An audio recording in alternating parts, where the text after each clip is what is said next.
Hello everyone.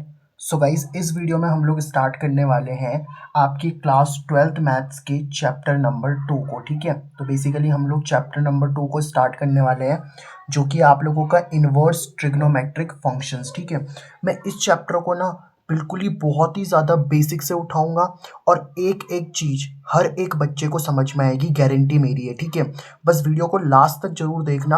आपको inverse trigonometric function इतने अच्छे तरीके से समझ में आ जाएगा ना कि आप किसी दूसरे इंसान को भी इसको पढ़ा लोगे। ठीक है, तो देखो, मेरी सिंपल सी अप्रोच रहने वाली है। सबसे पहले मैं आपको इस फंक्शंस टर्म को समझाता हूँ, फिर मैं आपको ट्रिग्नोमेट्री समझाऊंगा और फिर मैं उसका इन्वर्स कर दूंगा। ठीक है, देखो, जिन बच्चों ने मेरे से चैप्टर 1 पढ़ा है, रिलेशंस एंड फंक्शंस, उनको तो फंक्शंस आता होगा, पर जिनको नहीं आता है उनको एक बार मैं समझा देता हूँ। ठीक है, जैसे मान लो यहाँ पे मैंने क्या कर रखा है, हमें बताना है कि इनमें से कौन से फंक्शंस हैं। ठीक है, इस तरीके से मैंने यहाँ पे क्या कर रखा है, जैसे यहाँ पे आप देख रहे हो ना, 1 आपका ए से कनेक्टेड है, 2 बी से कनेक्टेड है। ठीक है, इस कनेक्शन को हम लोग क्या नाम देते हैं, यहाँ पे मैपिंग नाम देते हैं। ठीक है, मैपिंग, समझ रहे हो आप लोग बात को। ठीक है, तो इसको हम लोगों ने मैपिंग नाम दे दिया। ठीक है, तो मुझे बताना है इनमें से कौन सा आप लोगों का फंक्शन होगा। ठीक है, देखो, फंक्शन होने के लिए फंक्शन होने के लिए बस आपको दो बातें याद रखनी है। अगर आपको बस ये दो बातें अगर आपको पता है ना, मतलब अगर आपको बताना है कि कोई भी आपका फंक्शन होगा कि नहीं होगा, तो आपको बस दो बातें बतानी है। ठीक है, देखो, पहली बात क्या होती है कि जो आपका पहला सेट का एलिमेंट होगा ना, जो आपके पहले सेट का एलिमेंट होगा, उसका किसी ना किसी एलिमेंट के साथ में, मतलब जैसे आपका पहले सेट का एलिमेंट होगा ना, ये देखो, इसके ये जो सेट बनाया ना मैंने यहाँ पे, ये पहला सेट ए सेट, दूसरा आपका बी सेट है। तो पहले सेट के अंदर, ये जो अंदर लिखे है ना मैंने, ये एलिमेंट्स है। जैसे यहाँ पे 1 2 3 लिखा है ना, तो ये ए सेट के एलिमेंट है। ऐसे ही बी सेट के अंदर क्या एलिमेंट है, ए बी सी। तो पहले सेट के जितने भी एलिमेंट्स हैं उनका बी के साथ में मैपिंग होनी चाहिए। समझ रहे हो आप बात को।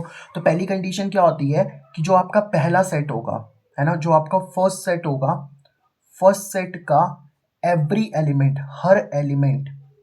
एवरी एलिमेंट कनेक्ट होना चाहिए। ठीक है, पहली कंडीशन तो ये होती है। ठीक है, पहली कंडीशन तो ये आपके पास में होती है। दूसरी कंडीशन क्या होती है कि पहले सेट का, जैसे कि ये जो पहला वाला सेट है ना, पहले सेट का जो भी एलिमेंट आप देख रहे हो ना, उसकी एक यूनिक कनेक्शन होना चाहिए। अब इस बात का मतलब क्या है, आओ समझते हैं। देखो, ठीक है, मैंने क्या कहा, देखो, फंक्शन होने के लिए बस दो बातें जरूरी होती हैं कि पहले सेट के हर एलिमेंट का कनेक्शन हो और दूसरा हर एलिमेंट का यूनिक कनेक्शन हो। मैं समझाता हूँ कैसे। जैसे यहाँ पे देखो, अगर आप इस फर्स्ट वाले को देखोगे ना, तो देखो, 1 आपका किससे कनेक्टेड है, बताओ, ए से कनेक्टेड है। 2 आपका किससे कनेक्टेड है, बी से कनेक्टेड है। लेकिन यहाँ पे देखो, 3 तो किसी से कनेक्टेड हुआ ही नहीं ना। यहाँ पे अगर आप क्लियरली देख पा रहे हो, 3 तो किसी से कनेक्टेड ही नहीं है। और कहता क्या था, फंक्शन होने के लिए क्या होना चाहिए, पहले सेट का हर एलिमेंट कनेक्ट होना चाहिए। बट यहाँ पे देखो, 3 तो कनेक्ट है ही नहीं ना, तो ये पहली कंडीशन को तो फॉलो ही नहीं कर रहा। समझ पा रहे हो बात को। और अगर एक भी कंडीशन को फॉलो नहीं करेगा ना, तो हम बोल देंगे दिस इज नॉट फंक्शन। ठीक है, यहाँ पे ये आप लोगों का फंक्शन नहीं होगा। क्यों फंक्शन नहीं होगा बताओ, क्योंकि यहाँ पे देखो ना, 3 किसी के साथ में कनेक्ट ही नहीं है यहाँ पे। समझिए आप इस बात को। अच्छा, इस दूसरे वाले पे आ जाओ। अब अगर हम इस दूसरे वाले पे देखेंगे ना, तो इस दूसरे वाले पे अगर आप देखोगे, तो ये जो पहला सेट है, पहली कंडीशन क्या होती है, पहले सेट के सारे एलिमेंट कनेक्ट होनी चाहिए। यस सर, इसमें देखो 1 भी कनेक्ट है, 2 भी कनेक्ट है, 3 भी कनेक्ट है, यानी कि ये पहली कंडीशन को तो फुलफिल कर गया, क्योंकि हर एलिमेंट का कनेक्शन है ना। यहाँ पे देखो, यहाँ पे 1 भी कनेक्टेड है, 2 भी कनेक्टेड है, 3 भी कनेक्टेड है। तो पहली कंडीशन तो फुलफिल कर चुका है ये, कि हर सेट, मतलब जो पहला सेट है उसके हर एलिमेंट का कनेक्शन हो। दूसरा क्या होता है, यूनिक कनेक्शन होने का मतलब क्या है, यूनिक कनेक्शन का मतलब होता है कि आप देखो, जो आपका 1 है ना, 1, इस 1 को देखना बस। 1 आपका सिर्फ किससे कनेक्टेड है, ए से। मतलब ये जो एक एलिमेंट है ना, एक एलिमेंट, मतलब पहले सेट का जो एलिमेंट है ना, वो सिर्फ एक ही एलिमेंट से कनेक्ट होगा। मतलब यहाँ पे देखो ना, ये जो 1 है ना, ये 1 सिर्फ ए से कनेक्ट है। देखो, 1 किसी और से तो कनेक्ट नहीं है ना यहाँ पे। जैसे यहाँ पे देखो, 2 जो है ना, 2 भी सिर्फ ए से ही कनेक्ट है, और तो किसी से कनेक्ट नहीं है। 3 को देखोगे आप लोग, तो 3 भी सिर्फ क्या है आप लोगों का, बी से कनेक्ट है। मतलब हर किसी का यूनिक कनेक्शन है यहाँ पे। मतलब 1 भी आप लोगों का सिर्फ ए से कनेक्ट है, 2 भी सिर्फ ए से ही कनेक्ट, मतलब एक ही से तो कनेक्ट है ना। तो ये दोनों कंडीशन को फुलफिल कर रहा है, तो yes, this is your function. ये क्या बन जाएगा बताओ, आप लोगों का फंक्शन बन जाएगा। ठीक है, चलो समझते हैं और समझते हैं। देखो, फिर ये दो एग्जांपल में आपको क्लियर हो जाएगा फंक्शन। जैसे इस वाले में आ जाओ, यहाँ पे देखोगे ना आप लोग, पहली कंडीशन क्या होती है कि फर्स्ट सेट के सारे एलिमेंट का कनेक्शन हो। तो यहाँ पे देखो 1 का कनेक्शन है, 2 का कनेक्शन तो है ही नहीं, बट 3 का है। तो यहाँ पे देखो पहली कंडीशन को ये फुलफिल नहीं करेगा ना, तो हम बोल देंगे दिस इज नॉट फंक्शन। अगर एक भी कंडीशन को फुलफिल नहीं कर रहा होगा ना, तो हम बोल देंगे कि फंक्शन नहीं है। क्यों? क्योंकि यहाँ पे देखो 2 किसी के साथ में कनेक्ट ही नहीं है, तो हम बोलेंगे ये फंक्शन ही नहीं है आप लोगों का। और एक और कंडीशन भी थी यहाँ पे, देखो ये दूसरी को भी फुलफिल नहीं कर रहा था, क्योंकि दूसरी क्या बोलता है, यूनिक कनेक्शन होना चाहिए ना। यहाँ पे देखो जो आपका 1 है ना, वो 1 आपका ए से भी कनेक्ट है। ये देखो 1 आपका ए से भी कनेक्ट है, और 1 देखोगे तो आप लोग बी से भी कनेक्ट दिख रहा होगा आप लोगों को। ये जो 1 है ना, ये बी से भी कनेक्ट है। तो यहाँ पे देखो सेट ए का, ये जो पहला सेट था ना, इसका एक एलिमेंट 2 के साथ में कनेक्ट हो गया। तो ये कंडीशन नहीं होती है आप लोगों की। समझ पा रहे हो बात को? तो ये तो फंक्शन ही नहीं हुआ फिर आप लोगों का। समझ पाए आप लोग इस बात को? जैसे इस वाले में देखो, क्या ये फंक्शन होगा? चेक करना जरा। देखो पहली कंडीशन क्या होती है, हर सेट का, मतलब पहले सेट का हर एलिमेंट का कनेक्शन होना चाहिए। देखो 1 का कनेक्शन है, 2 का कनेक्शन भी है, 3 का कनेक्शन भी। तो पहली कंडीशन को तो फुलफिल कर गया। अब दूसरी कंडीशन को देखते हैं। दूसरी कंडीशन में क्या होता है बताओ, हर एलिमेंट का यूनिक कनेक्शन हो। मतलब जैसे 1 देखो ना, 1 सिर्फ इस बार ए से ही कनेक्ट है, मतलब एक से कनेक्ट है। 2 सिर्फ किससे कनेक्ट है बताओ, बी से कनेक्ट है। और 3 जो है ना आप लोगों का, ये भी सिर्फ और सिर्फ किससे कनेक्ट है, बी से कनेक्ट है। हाँ 2 और 3 एक पे कनेक्ट है, कोई दिक्कत नहीं है। मतलब 2 एलिमेंट एक के साथ कनेक्शन रख सकते हैं, बट एक एलिमेंट 2 कनेक्शन नहीं रख सकता। समझ पा रहे हो ना बात को? यहाँ पे देखो ना, ये 2 एलिमेंट एक के साथ कनेक्ट है, कोई दिक्कत नहीं है, बट एक एलिमेंट 2 के साथ में कनेक्शन नहीं रखेगा। ठीक है? तो आई होप आपको सबसे पहले ना ये चीज़ समझ में आ चुकी होगी कि हमारे पास में फंक्शंस क्या होते हैं। ठीक है? अब देखो ये जो जनरली पहला वाला जो सेट होता है ना, जैसे अब बताओ कौन सा वाला फंक्शन था आप लोगों का, ये वाला फंक्शन था ना। तो जो पहला वाला सेट होता है उसको हम लोग जनरली एक्स बोल देते हैं, और जो दूसरा वाला सेट होता है उसको हम लोग वाई बोल देते हैं। अब खुद सोचो कि यहाँ पे देखो ये एक फंक्शन बन चुका था ना, ये क्या बन चुका था बताओ, आपके पास में फंक्शन बन चुका। तो फंक्शन को हम लोग एफ से लिखते हैं। अब मुझे क्या बताओ, इस फंक्शन में ये वाला जो है ना आपके पास में, इसमें जब आप फंक्शन में 1 रखते हो, तो फंक्शन में 1 रखने पे क्या मिल रहा है बताओ आप लोगों को? फंक्शन में 1 रखने पे ए मिल रहा है ना आप लोगों का। तो ये लिख सकते हो आपकी एफ, इसको हम पता क्या पढ़ते हैं, इसको पढ़ते हैं एफ ऑफ 1। एफ ऑफ 1 मतलब फंक्शन में 1, देखो ना आपने इस फंक्शन में 1 रखा तो ये ए मिल गया। अब बताओ फंक्शन में आपने 2 रखा होगा तो भी क्या मिला बताओ आप लोगों को? फंक्शन में 2 रखा तो क्या मिल गया आप लोगों को? ए मिल गया।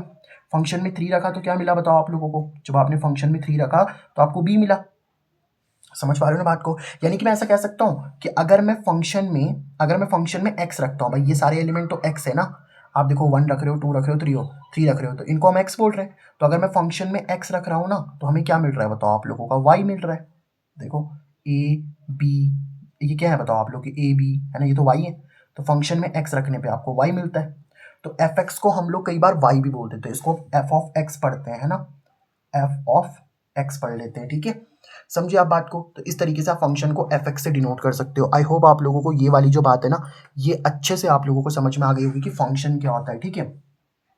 अब दूसरी चीज आती है कि ट्रिग्नोमेट्री शब्द क्या है। ठीक है? ट्रिग्नोमेट्री आपने पढ़े होंगे, है ना। एक बार मैं आपको जस्ट क्विक रिकैप करा देता हूँ, ताकि आप लोग को इस चैप्टर में, मैं नहीं चाहता यार आपको दिक्कत आए, है ना। ट्रिग्नोमेट्री, देखो ट्रिग्नोमेट्री की अगर हम लोग बात करें ना, तो बेसिकली ट्रिग्नोमेट्री आपका 3 वर्ड से मिलकर के बना है। यहाँ पे जो ट्राई वर्ड होता है ना, देखो एक वर्ड है ट्राई, ट्राई का मतलब होता है 3। ये जो गोनो वर्ड होता है ना, गोनो का मतलब होता है साइड्स। और मेट्री किस शब्द से आया है आप लोगों का? मेट्रॉन से, जिसका मतलब क्या होता है आपके पास में? मेजरमेंट होता है। ठीक है? कोई बात नहीं है, मैं आपको बेसिक से समझा रहा हूँ। ठीक है? मतलब 3 साइड का अगर आपके पास में कोई फिगर दे दो मेरे को, 3 साइड का कोई फिगर हो और उसका जब मैं मेजरमेंट करूंगा ना, तो वो ट्रिग्नोमेट्री होता है। अब बताओ 3 साइड का फिगर कौन सा होता है आपके पास में? भाई एक ट्राइंगल होता है। लेकिन ट्रिग्नोमेट्री में ना हम लोग जो मेनली ट्राइंगल पढ़ते हैं, वो राइट एंगल ट्राइंगल पढ़ते हैं। ठीक है? ट्रिग्नोमेट्री में जो मेनली आपने क्लास 10th में भी पढ़े होंगे ना, एक चैप्टर आता था वहाँ पे, कौन सा? Application of trigonometry. तो उसमें भी तो आपने राइट एंगल ट्राइंगल के बारे में ही पढ़ा था ना।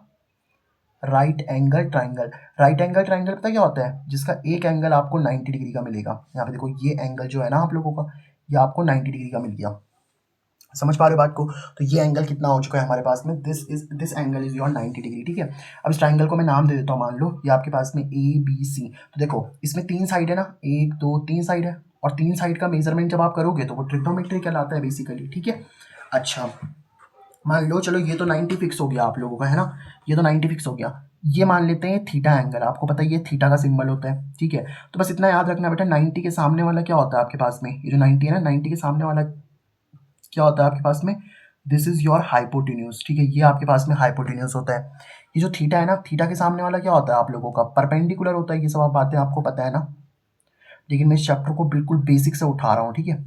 और जो बच गया वो क्या बन जाएगा बताओ, आप लोगों का बेस बन जाएगा। समझे आप बात को, है ना। जैसे मान लो ये ट्राइंगल होता आपके पास में, ठीक है, लेट से ये ट्राइंगल होता, इसका नाम रख लेते हैं ए बी सी, मतलब वही ट्राइंगल है, एंगल ये 90 है, बट इस बार थीटा यहाँ पे बन रहा है, ठीक है। तो अब देखो थीटा के सामने वाला क्या बन जाएगा बताओ, परपेंडिकुलर। 90 के सामने वाला क्या बनेगा, हाइपोटेन्यूज। और जो बचा हुआ होगा वो क्या बन जाएगा, बेस। तब आपने ट्रिग्नोमेट्री में ना 6 ट्रिग्नोमेट्रिक रेशियोज पढ़े थे, कौन कौन से याद है आप लोगों को। एक आपने पढ़ा था साइन, और यहाँ पे देखो एंगल कितना बन रहा है, थीटा। और साइन थीटा का फॉर्मूला आपने पढ़ा होगा, वहाँ पे क्या होता था, परपेंडिकुलर अपॉन हाइपोटेन्यूज। ये देखो P मतलब परपेंडिकुलर और H मतलब क्या, हाइपोटेन्यूज। एक और ये आपने 6 ट्रिग्नोमेट्रिक रेशियोज पढ़े थे ना, एक बार मैं आपको रिवीजन करा रहा हूँ बस। साइन थीटा के बाद क्या पढ़ा था बताओ आप लोगों ने, कॉस थीटा पढ़ा था, है ना। तो कॉस थीटा कितना आ जाता है बताओ आप लोग का, बेस अपॉन हाइपोटेन्यूज, है ना। इसको आप ऐसे याद करते थे ना, अगर आपको याद हो तो आपने ऐसे याद करा था, पंडित बद्री प्रसाद, और फिर इस तरीके से अपॉन लगा लेते थे, और फिर क्या आ जाता बताओ आप लोग का, हर हर बोले, हर हर बोले, ठीक है। तो अब बताओ सिंपल सी बात है, पंडित का पी क्या हो जाएगा, परपेंडिकुलर, एच क्या हो जाएगा, हाइपोटेन्यूज, बी क्या हो जाएगा, बेस, एच क्या हो जाएगा, हाइपोटेन्यूज, पी क्या हो जाएगा, परपेंडिकुलर, बी क्या हो जाएगा आपके पास में, बेस हो जाएगा, ठीक है। अब बस सिंपल सी बात आप समझो जरा, इसको बहुत इजीली समझ में आ जाएगा आप लोगों को। इसके ऊपर कुछ नहीं करना आप लोगों को, इसके ऊपर लिख दो साइन थीटा, इसके ऊपर लिख दो आप लोग क्या, कॉस थीटा, और इसके ऊपर क्या लिख दो आप लोग, टेन थीटा। तो देखो साइन का फॉर्मूला क्या हो गया, परपेंडिकुलर अपॉन हाइपोटेन्यूज, कॉस का फॉर्मूला क्या हो जाएगा, बेस अपॉन हाइपोटेन्यूज, और टेन का फॉर्मूला क्या हो जाएगा, परपेंडिकुलर अपॉन बेस। तो ये सब बातें तो आपने पढ़ी हुई है ना यार, जस्ट एक बार रिवीजन करवा रहा हूँ बस मैं आपको। तो टेन थीटा का फॉर्मूला क्या बन जाएगा बताओ आप लोग का, परपेंडिकुलर अपॉन बेस। तो 6 ट्रिग्नोमेट्रिक, सॉरी 3 तो ये हो गए, 3 और पढ़े थे आप लोगों ने। आपने ये पढ़ा था ना, जो ये साइन थीटा है इसका उल्टा क्या होता था आपके पास में, कॉसेक थीटा। क्यों, क्योंकि परपेंडिकुलर अपॉन हाइपोटेन्यूज का उल्टा क्या हो जाएगा बताओ, हाइपोटेन्यूज अपॉन परपेंडिकुलर। ऐसे ही कॉस थीटा का उल्टा क्या बन जाएगा बताओ आप लोगों का, कॉस थीटा का उल्टा क्या बन जाएगा आपके पास में, सेक थीटा। तो बेस अपॉन हाइपोटेन्यूज का उल्टा क्या हो जाएगा बताओ आप लोग का, हाइपोटेन्यूज अपॉन बेस, ठीक है। और ऐसे टेन थीटा का उल्टा क्या बन जाएगा बताओ आप लोग का, कॉट थीटा। तो उसका फॉर्मूला क्या हो जाएगा बताओ, बेस अपॉन परपेंडिकुलर। समझिए आप इस बात को। आई होप आप लोगों ने ये जो ट्रिग्नोमेट्रिक रेशियोज थे ना, ये जरूर आप लोगों ने पढ़े होंगे, ठीक है। ठीक है, तो ये मैंने आप लोगों को रिवीजन करवा दिया। तो अब देखो हम ट्रिग्नोमेट्री समझ चुके हैं, और ट्रिग्नोमेट्री एज अ फंक्शन की तरह भी यूज होते हैं। देखो नाम समझो ना, ट्रिग्नोमेट्रिक फंक्शन। देखो ट्रिग्नोमेट्रिक फंक्शंस का मतलब क्या होता है, ये मैं आपको समझाता हूँ, ठीक है। ट्रिग्नोमेट्रिक ट्रिग्नोमेट्रिक फंक्शन, ठीक है। अब देखो ये ट्रिग्नोमेट्रिक फंक्शंस क्या है भाई, फंक्शन जैसे मान लो हमारे पास में क्या है, मान लो हमारे पास में साइन एक्स है, साइन भाई यहाँ पे थीटा लिखा था ना, अगर यहाँ पे एक्स होता तो आप साइन एक्स ही तो लिखते, बताओ। तो इसको हम लोग ना, देखो मैंने आपको भी बताया था, फंक्शन को हम लोग क्या लिखते हैं बताओ, एफ एक्स लिख सकते हैं। तो इस ये जो साइन एक्स है ना आप लोगों का, इस साइन एक्स को आप किसके बराबर लिख सकते हो, एफ एक्स के बराबर लिख सकते हो। अगर यहाँ पे साइन थीटा चल रहा है तो आप इसको क्या लिख सकते हो, एफ थीटा के बराबर लिख सकते हो, फिर आप साइन थीटा लिख देना इसको। मतलब ट्रिग्नोमेट्री एक फंक्शन की तरह होता है। अब आप बोलोगे सर ये फंक्शन की तरह क्यों होता है, क्योंकि आप देखो ना, जैसे आप फंक्शन में क्या करते हो, आपने 1 रखा तो ए मिला, 2 रखा तो ए मिला, 3 रखा तो बी मिला, मतलब फंक्शन में आप वैल्यूज रखते हो आपको आंसर मिलता है। यहाँ पे भी तो सेम ही होता है। सोचो ना, अगर आप इस फंक्शन में वैल्यू रखोगे, मान लो इस फंक्शन में एक्स की जगह पे मैंने 30 रख दिया, 30 डिग्री आप रख सकते हो ना यहाँ पे। तो मैंने मान लो एक्स की जगह पे 30 रख दिया, तो यहाँ पे कितना बन जाएगा बताओ, साइन एक्स की जगह पे आप 30 रख दो।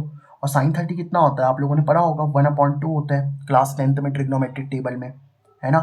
अब मान लो इस फंक्शन में एक्स की जगह पे मान लो मैं कितना रख लेता हूँ बताओ, 90 रख लेता हूँ, 90 डिग्री। नहीं पढ़े तो कोई दिक्कत नहीं है, आज सिखाऊंगा आपको, टेंशन मत लेना। तो क्या बन जाएगा बताओ आप लोग का, साइन यहाँ पे 90 आ जाएगा एक्स की जगह पे, साइन 90। और साइन 90 की वैल्यू कितनी होती है बताओ, 1। तो मतलब इसका मतलब ये है कि आप देखो साइन में भी तो आप अलग अलग वैल्यूज रख पा रहे हो ना, और अगर अलग अलग वैल्यूज रख पा रहे हो तो इनको हम लोग क्या बोल सकते हैं, ट्रिग्नोमेट्रिक फंक्शंस बोल सकते हैं। तो जिनको आपने क्लास 10th में ट्रिग्नोमेट्रिक रेशियोज पढ़ा था ना, जिनको आपने क्या करा था क्लास 10th में, इनको ट्रिग्नोमेट्रिक रेशियोज बोला था ना, अब आप इनको ट्रिग्नोमेट्रिक फंक्शंस बोल दो, क्योंकि आप बड़े भी तो हो गए हो ना। क्योंकि आप देखो इसमें आप अलग अलग वैल्यूज पुट कर सकते हो कि नहीं कर सकते बताओ। तो इसका मतलब ये आपके ट्रिग्नोमेट्रिक फंक्शंस है। आई होप आपको ये वाली जो बात है वो अच्छे से क्लियर हो चुकी होगी। समझ में आई ये वाली बात? बताओ। तो अब आपको ट्रिग्नोमेट्रिक फंक्शन समझ में आ गया। अब मैं आपको समझाता हूँ इन्वर्स क्या होता है। इन्वर्स का मतलब ये होता है, देखो समझो, इसको फील करने का समझना थोड़ा सा, ठीक है। मैं आपसे एक बेसिक सी बात पूछता हूँ। अगर मैं आपसे ये पूछता हूँ कि साइन 30 डिग्री है ना आपके पास में, तो साइन 30 डिग्री की वैल्यू कितनी होती है बताओ आप लोग? कि 1/2। ठीक है, अगर हमारे पास में साइन 30 डिग्री है तो साइन 30 डिग्री की वैल्यू कितनी होती है? 1/2 होती कि नहीं होती? बिल्कुल सर होती है।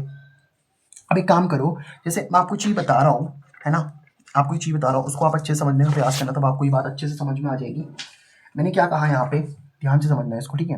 मैंने कहा कि मेरे पास में साइन 30 है, तो साइन 30 डिग्री की वैल्यू कितनी होती है? 1/2। अब देखो यहाँ पे साइन की पावर कुछ नहीं लिखी तो मैं 1 लिख सकता हूँ ना, बताओ भाई। अगर कुछ नहीं लिखा साइन की पावर तो इसका मतलब 1 है।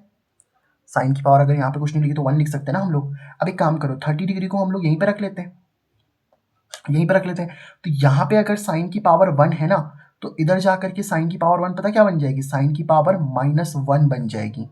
और यहाँ पे देखो कितना चल रहा है आप लोगों का, 1/2 चल रहा है, ठीक है। टेंशन मत लेना, अभी एक एक चीज़ समझा दूंगा कि इसका मतलब क्या है। देखो, ये जो साइन 30 चल रहा था ना हमारे पास में, ये जो साइन 30 इज इक्वल टू 1/2 चल रहा था, इस साइन को अगर मैं इधर लेकर के जाता हूँ तो देखो यहाँ पे तो आपका 30 डिग्री बचेगा। और ये वाला जो साइन है ना, क्योंकि इसकी पावर हम लोग 1 लिख सकते हैं, तो इधर जाके कितना बन जाएगा? ये बन जाएगा आप लोगों का साइन की पावर -1। और साइन की पावर जब -1 होती है ना, ये जो साइन की पावर -1 होती है, इसको बोलते हैं साइन इनवर्स। इसको हम लोग क्या बोलते हैं यहाँ पे? साइन इनवर्स बोलते हैं, ठीक है। अब दिख रहा होगा शायद, तो इसको साइन इनवर्स बोलते हैं, ठीक है। तो साइन इनवर्स कितना आ जाएगा बताओ आप लोग का? 1/2। ये बन जाएगा आपके पास में साइन इनवर्स 1/2, ठीक है। अब कई बच्चे इसको पता क्या सोचते हैं, सर आपने क्या ऐसा किया क्या? समझना इस बात को, गलत तरीके से भी अप्रोच करते हैं इसको, समझना। जैसे कई लोगों को मैंने ये बोला ना कि साइन 30 इज इक्वल टू कितना है बताओ आप लोगों का? 1/2 है। तो आपने बोला सर यहाँ पे पावर कितनी है? 1 है ना, यहाँ पे पावर 1 होगी, तो यहाँ पे देखो 30 डिग्री तो आपका ऐसे ही रहेगा, ये 30 डिग्री है ना। ये जो साइन की पावर 1 है, ये नीचे जाकर के कितना बन जाएगा आप लोगों का? मतलब ये जो साइन की पावर 1 है ना, इस तरीके से साइन की पावर 1 है, और इधर ये जब साइन की पावर 1 गया होगा ना, तो देखो ये अपॉन में चला गया। मतलब जैसे अगर मैं ये बोलूँ कि साइन जो है ना, साइन 30 के साथ मल्टीप्लाई में अगर है, कई लोग ऐसे सोचते हैं इसको कि साइन के साथ अगर मैं, चलो मान लो इनके बीच में कोई साइन नहीं है तो हमने मल्टीप्लाई का साइन मान लिया, और बराबर कितना चल रहा है? 1/2। भाई साइन और 30 के बीच में कोई साइन नहीं है ना, तो हमने मल्टीप्लाई का साइन माना। अब ये साइन देखो मल्टीप्लाई में ना, तो उधर जाके डिवाइड ही तो हो जाएगा। इसकी पावर 1 रहने दो, इसकी पावर 1 ही रहने दो। अब ये मल्टीप्लाई में है ना, तो साइन अगर मल्टीप्लाई में तो उधर जाके डिवाइड हो जाएगा, तो साइन की पावर 1 बन जाएगा कि नहीं बन जाएगा बताओ? साथ में 1/2 तो चल ही रहा है आपके पास में। समझिए आप बात को मैंने क्या किया? आपको ये वाली बात समझ में आ गई ना भाई? जो साइन 30 था आप लोगों का, तो हमने क्या बोला कि साइन की पावर जो 1 है ना, वो 30 के साथ में मल्टीप्लाई में, तो अगर यहाँ मल्टीप्लाई में तो उधर जाकर डिवाइड ही तो हो जाएगा, तो 30 बराबर कितना बचेगा? 1/2। और ये साइन की पावर 1 है, नीचे जाके क्या हो जाएगा? डिवाइड में तो हो जाएगा साइन की पावर 1। समझिए आप इस बात को, है ना। तो 30 डिग्री इज इक्वल टू कितना बन गया? अब ये साइन की पावर 1 है, आपको पता ही ना, अगर नीचे पावर पॉजिटिव है ऊपर जाके नेगेटिव बन जाएगी, तो साइन की पावर -1 और साथ में कितना? 1/2। लोग ऐसा सोचते हैं कि ऐसा हुआ होगा, बट एक्चुअल में ये ऐसा नहीं होता है, ठीक है। कई लोग सोचते हैं कि ऐसा होता है, बट ऐसा नहीं होता है। आप सीधा इसको क्या लिख सकते हो कि साइन 30 बराबर 1/2 है ना, तो इधर जाके वो साइन इनवर्स बन जाएगा। इसका मतलब पता क्या है? देखो इसका मतलब ये है कि आप साइन के, देखो जैसे मान लो ऐसा लिखा है ना आपके पास में, साइन इनवर्स 1/2, साइन इनवर्स 1/2, ठीक है। तो हमें ये देखना है कि साइन के किस एंगल की वैल्यू, मतलब हम साइन के किस एंगल की वैल्यू रखें ताकि हमें 1/2 मिल जाए। मतलब साइन का ऐसा कौन सा एंगल होता होगा ताकि आपको आंसर 1/2 मिल जाए? तो भाई वो 30 डिग्री होता है। समझ पाए बात को? जैसे अगर मैं ऐसा लिख दूं, देखो साइन इनवर्स, मान लो हमारे पास में क्या लिखा हुआ है? साइन इनवर्स लिखा हुआ है, साथ में 1/√2 लिखा है, पता। तो इसका मतलब पता क्या होगा? देखो साइन के किस एंगल की वैल्यू 1/√2 होती है, बता सकते हो आप मुझे? तो सर साइन की किस एंगल की वैल्यू 1/√2 होती है? तो सर 45 डिग्री, तो इसका आंसर 45 डिग्री आ जाएगा। समझिए आप बात को? जैसे मान लो ऐसा लिखा हुआ है साइन इनवर्स, और यहाँ पे कितना लिखा हुआ है आपके पास में? 90 डिग्री। तो साइन के, यहाँ पे इनवर्स होगा ना, तो साइन के किस एंगल की वैल्यू 90 डिग्री होती है? सॉरी यहाँ पे 90 नहीं, यहाँ पे 1 लिखो। तो साइन के किस एंगल की वैल्यू 1 होती है बताओ? तो सर 90 डिग्री की, तो यहाँ पे 90 डिग्री आ जाएगा। समझे ना बात को? इस तरीके से वर्क करता है ये। तो इसका मतलब यही है कि साइन के किस एंगल की वैल्यू, अगर मैं इसको हटा दूं, तो इस साइन इनवर्स 1/2 का मतलब पता क्या है? कि साइन की किस एंगल की वैल्यू 1/2 होगी, तो 30 डिग्री की होती है। समझ पा रहे हो ना बात को आप लोग? तो इस तरीके से आप इसको समझ सकते हो, ठीक है। तो अब देखो, जैसे आपके पास में ट्रिग्नोमेट्रिक फंक्शंस 6 होते हैं ना, वैसे इनवर्स ट्रिग्नोमेट्रिक फंक्शंस भी कितने होते हैं आपके पास में? 6 होते हैं। अभी बिल्कुल डिटेल में चलेगा, बस मैं आपको एक बार बता दे रहा हूँ, ठीक है। जैसे ये आपके पास में साइन थीटा है ना, तो साइन थीटा का जो इनवर्स होता है वो क्या बन जाता है बताओ आपके पास में? That is your sine inverse theta, ठीक है। अगर मैं आपको आपके पास में बोलूँ दूसरा कौन सा होता है बताओ आपके पास में? Cos theta. तो कॉस थीटा का इनवर्स क्या बन जाएगा बताओ आप लोगों का? That is your cos inverse theta. समझे आप बात को? इस तरीके से समझ सकते हो आप लोग। मान लो आपके पास में क्या है बताओ? टेन थीटा है, तो टेन थीटा का इनवर्स क्या बन जाएगा बताओ हमारे पास में? That is your tan inverse theta. तो ये एक 3 तो हो गया आपके पास में। और कौन से होते हैं बताओ हमारे पास में? साइन हो गया, कॉस हो गया, टेन हो गया। अगर हम बोले हमारे पास में क्या है बताओ? कॉसेक थीटा है, तो कॉसेक थीटा का क्या हो जाएगा बताओ आपके पास में? कॉसेक इनवर्स थीटा, ठीक है। तो क्या हो गया हमारे पास में? Sine cos tan cosec. अगर मान लो आपके पास में क्या है? सेक थीटा है, तो सेक थीटा का उल्टा कितना बन जाएगा बताओ आपके पास में? सेक इनवर्स थीटा, ठीक है। तो साइन हो गया, कॉस हो गया, टेन हो गया, कॉसेक हो गया, सेक हो गया, कॉट थीटा। तो कॉट थीटा का क्या बन जाएगा बताओ आपके पास में? कॉट इनवर्स थीटा, ठीक है। तो ये 6 इनवर्स ट्रिग्नोमेट्रिक फंक्शंस होते हैं हमारे पास में, है ना। दीज आर योर आईटीएफ भी बोल देते हैं इनवर्स ट्रिग्नोमेट्रिक फंक्शंस को, शॉर्ट में आईटीएफ। आई मतलब इनवर्स, टी मतलब ट्रिग्नोमेट्रिक, एफ मतलब फंक्शन, तो इसको हम शॉर्ट में आईटीएफ भी बोल सकते हैं, ठीक है। आई होप आपको इतनी बात समझ में आई होगी। अब मैं आपको एक बात बताऊं, कि ये जो ट्रिग्नोमेट्रिक फंक्शंस होते हैं ना, ये ट्रिग्नोमेट्रिक जो फंक्शंस होते हैं, क्या आपने इन ट्रिग्नोमेट्रिक फंक्शंस का ग्राफ पढ़ा है क्या? क्योंकि उन ग्राफ के बेसिस पे ही मैं आप लोगों को इनके बारे में अब आगे बता पाऊंगा, ठीक है। समझाता हूँ कैसे। देखो, ग्राफ को पढ़ने के लिए ना कुछ बेसिक बातें हैं, वो मैं आपको पहले समझा देता हूँ, ठीक है। वो बेसिक बातें हैं, वो मैं आपको समझा देता हूँ, फिर आपको अच्छे से बात समझ में आ जाएगी, ठीक है। उसमें कोई दिक्कत नहीं आएगी, फिर आप लोगों को अच्छे से आपको बात समझ में आ जाएगी, ठीक है। देखो, मैं एक बेसिक सी बात आपके साथ में करना चाह रहा हूँ। जैसे मान लो मेरे पास में एक सर्कल है, ठीक है। लेट से हमारे पास में क्या है?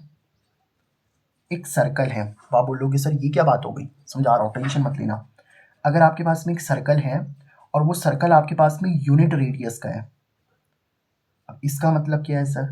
देखो भाई, सर्कल तो आपको पता है ना, सर्कल तो आपको पता ही है, इस तरीके का होता है कुछ सर्कल सर्कल, ठीक है। ये आपके पास में सर्कल है, ये सर्कल का आपको पता ही है सेंटर भी होता है ना। जैसे सेंटर को मान लो हम ओ से दिखा देते हैं, तो सर्कल के सेंटर से लेके सर्कल पे मौजूद, जैसे मान लो यहाँ पे सर्कल पे मौजूद कोई पॉइंट ए है, तो सर्कल का ये सेंटर होता है।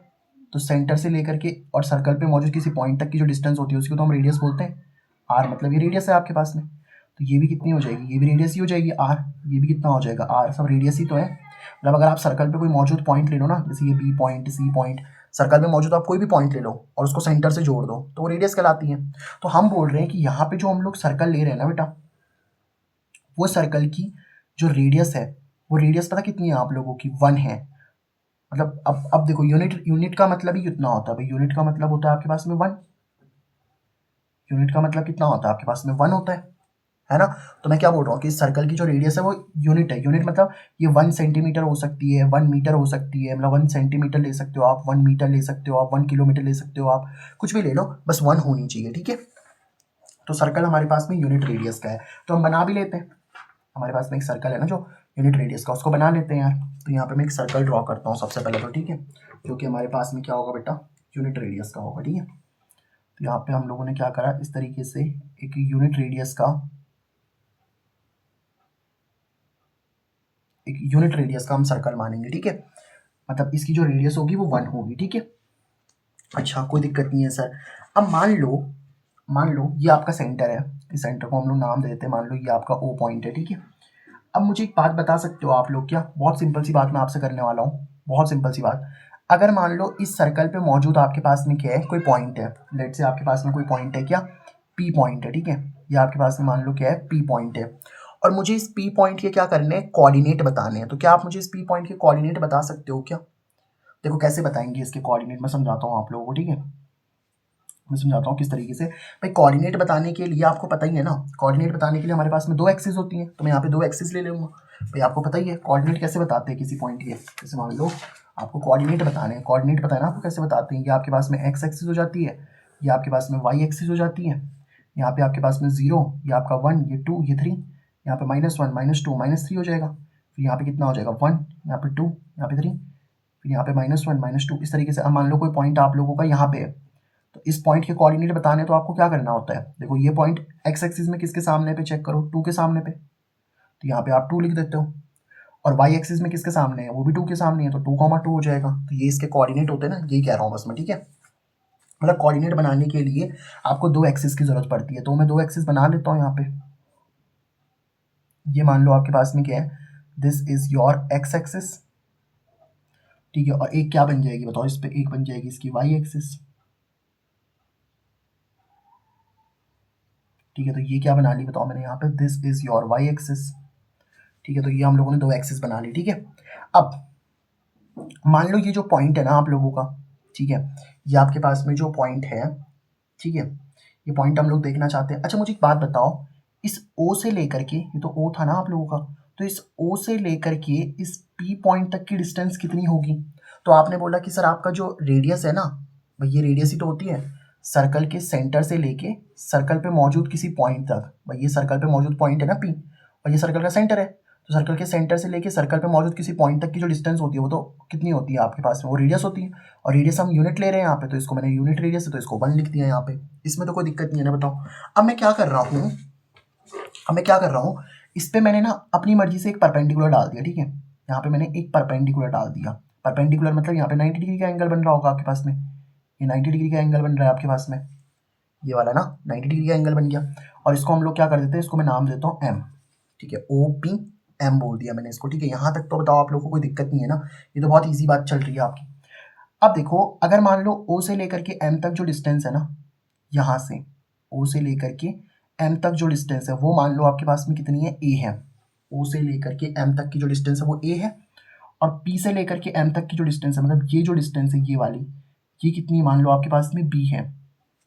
तो आप मुझे बता सकते हो इस पॉइंट के कोऑर्डिनेट क्या होंगे। देखो सिंपल सी बात समझो, सिंपल सी बात समझो, मैं क्या कहना चाह रहा हूँ आपको अच्छे से समझ में आ जाएगा, ठीक है। जैसे ये आपके पास में एक्स एक्सिस वाई एक्सिस है ना भाई, ये एक्स एक्सिस है ये वाई एक्सिस है। मैंने क्या कहा, यहाँ से लेकर के मान लो यहाँ पे कोई पॉइंट है, ठीक है, ये पॉइंट तो आप लोग का पी पॉइंट, तो ये पी पॉइंट ले लिया मैंने, ठीक है। अब मान लो ये है ना भाई, यहाँ से लेकर के यहाँ तक की डिस्टेंस कितनी है बताओ आप लोग की, ए, मतलब ये ए डिस्टेंस पे होगा यहाँ से ना, समझ पा रहे हो बात को, ये ए डिस्टेंस होगी, और यहाँ से यहाँ तक कितनी डिस्टेंस है बताओ, इसकी बी है। तो आपको पता है पहले एक्स में कितना चल रहा हो बताओ आप लोग, एक्स में ए चल रहे हो, तो एक्स में हम लोगों ने ए लिख दिया, और वाई में कितना चल रहा हो बी, तो ए कॉमा बी हो जाएगा। और इस पॉइंट पी के कोऑर्डिनेट क्या होंगे बताओ, इस पॉइंट पी के कोऑर्डिनेट क्या होंगे हमारे पास में, इस पॉइंट पी के कोऑर्डिनेट होंगे सर, इसमें कितना चल रहा है बताओ हम लोग, एक्स में कितना चल रहा है ए, तो यहाँ पे ए लिख दिया, और वाई में कितना चल रहा है बताओ बी, तो ये बी हो जाएगा।